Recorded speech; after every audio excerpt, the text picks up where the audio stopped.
Hey guys, welcome. Tonight we're going to do a Halloween retrospective. We have 40 years worth of films to go through, so here we go. We're going to start from worst to best. Very simple, direct and to the point. The worst film in the franchise, Halloween Resurrection. I'm not really sure what they were getting at with this one, but it didn't work. It was a mess. The action was poorly staged. It was boring. It was repetitive. I didn't like this one in the slightest bit. It was a really bad movie, and this is pretty much the low point of the series.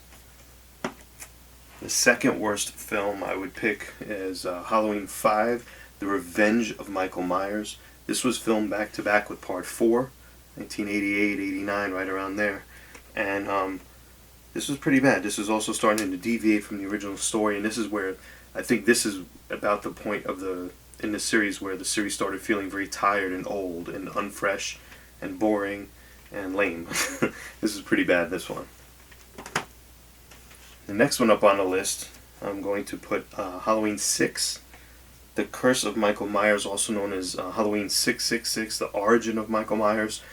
The problem with this film was a lot of post-production issues.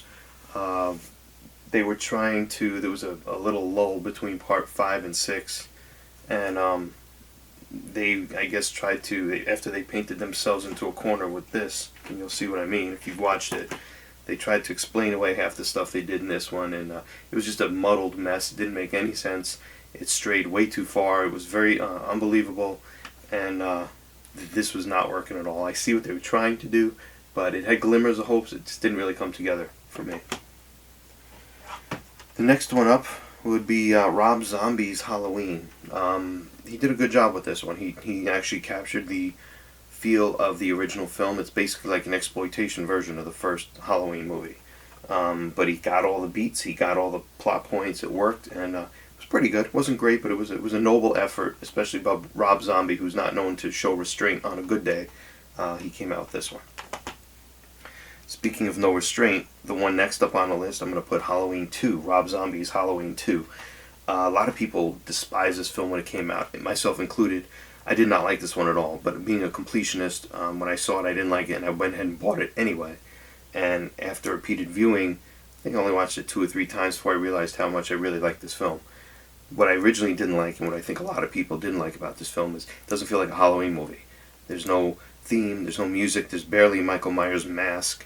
The story is not really a Halloween type of storyline. It didn't just seem to go anywhere, but it built on the original Halloween that he did 2 years earlier, with the fact that I found it very interesting and intriguing, the fact that he followed the aftermath of everything that first night. It took, just like the original Halloween and Halloween 2 were pretty much the same night.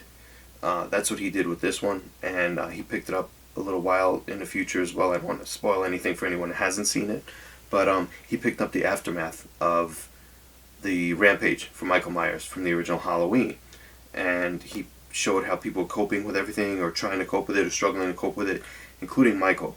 And I found that storyline pretty intriguing, and just enough to elevate it above this one for me. So the next one in line is this one. Next one up, as I said before, this is Halloween 6, the producer's cut. This was this film, but what the original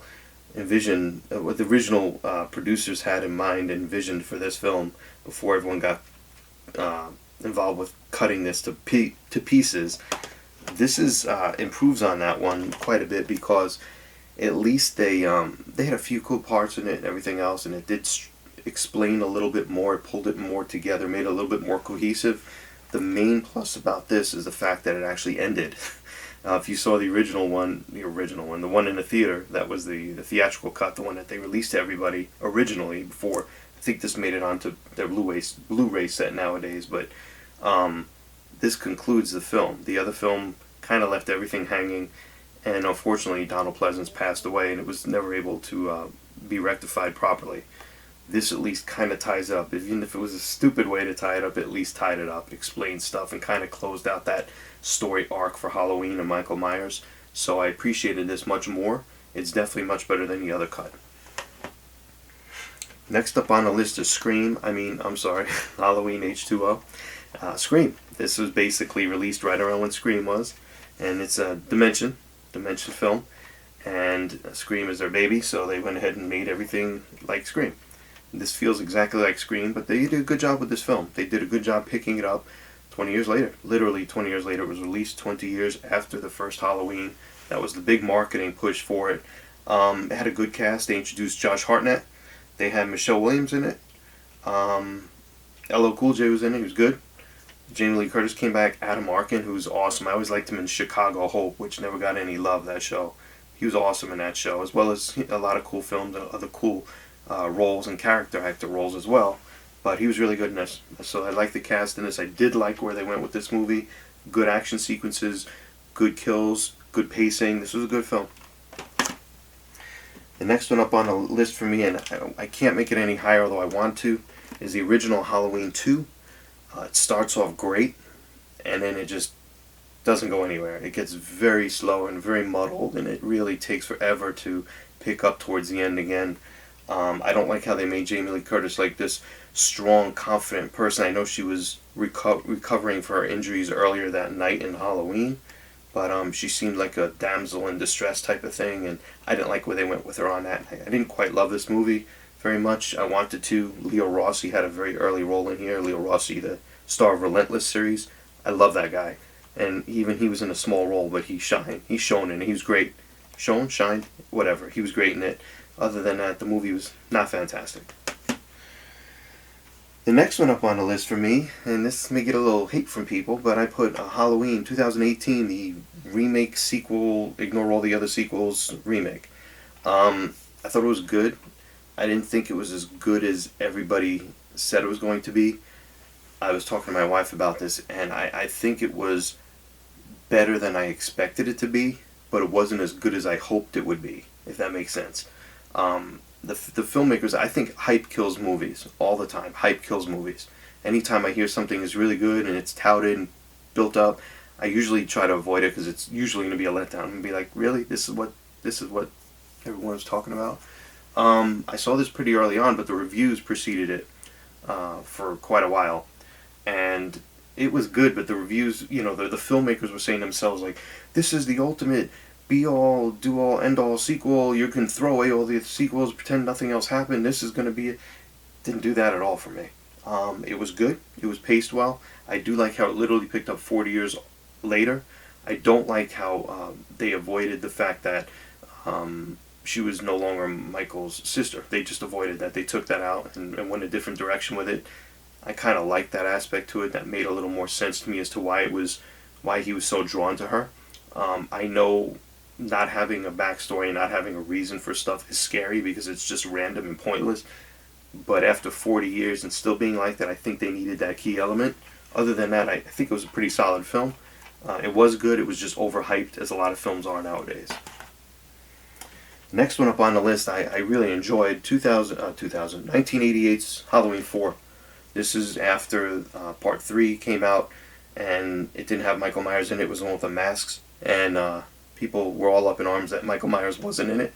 So they took a hiatus for about 6 years and then came out with this and brought Michael Myers back. I thought this was a really solid movie. I liked it a lot. I liked how they brought him back. I liked the whole cast, the pacing, the kills, the storyline, where they were starting to go with Jamie Lee Curtis' character and her kid.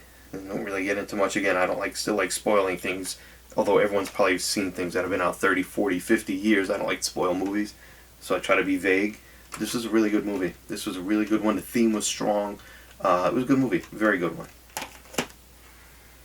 The next one up on the list is the original Halloween.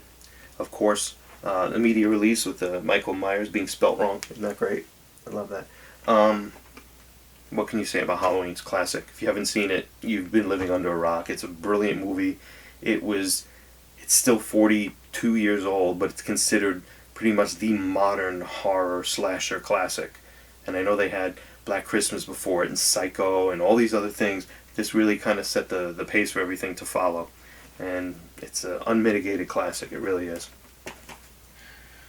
One that goes up and does it a little better for me is the extended version of Halloween, which basically was shot, the footage was shot when they were filming Halloween 2. And what they did with this is about 12 extra minutes on here. About 10 of them add quite a bit to the story, and it actually enhances the original film.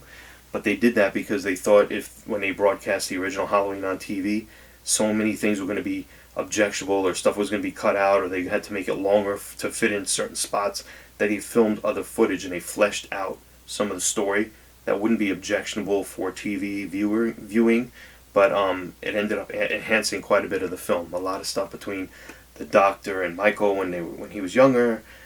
It was a really good movie. There's probably, I think there's 12 minutes added, and about 10 of them are really imperative that really do add a lot to the original film.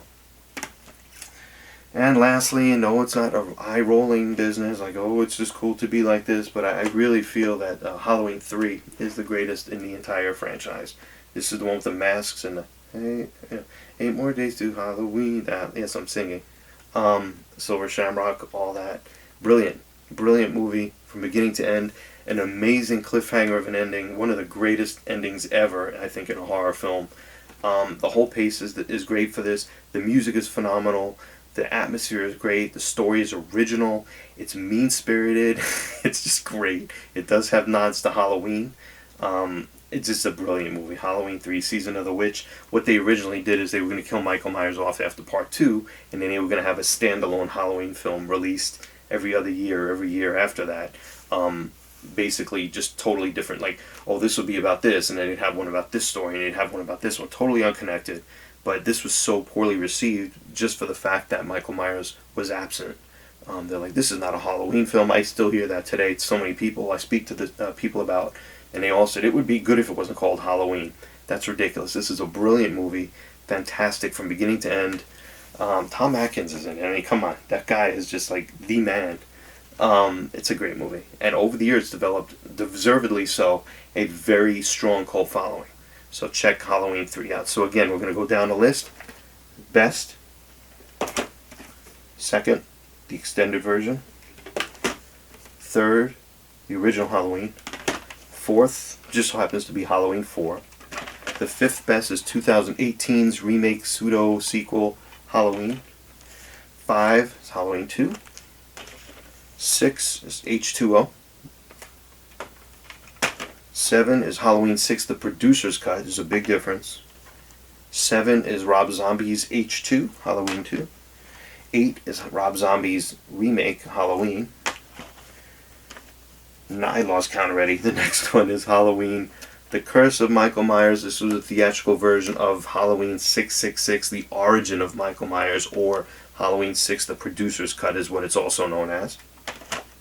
The second worst one in the series is Halloween 5. I didn't really know what they were doing there, but this is where the film again started showing signs in the franchise, cracks in a very solid franchise up to that point. And then the very, very distant last one is Halloween Resurrection. Nothing in this film worked. It really didn't. It was bad from beginning to end, and it wasn't good at all. So guys, thanks for tuning in. We'll be doing more of these retrospectives. I've got these tapes and DVDs piled up, like 13 high. Thank you for tuning in. I will check with you guys the next time.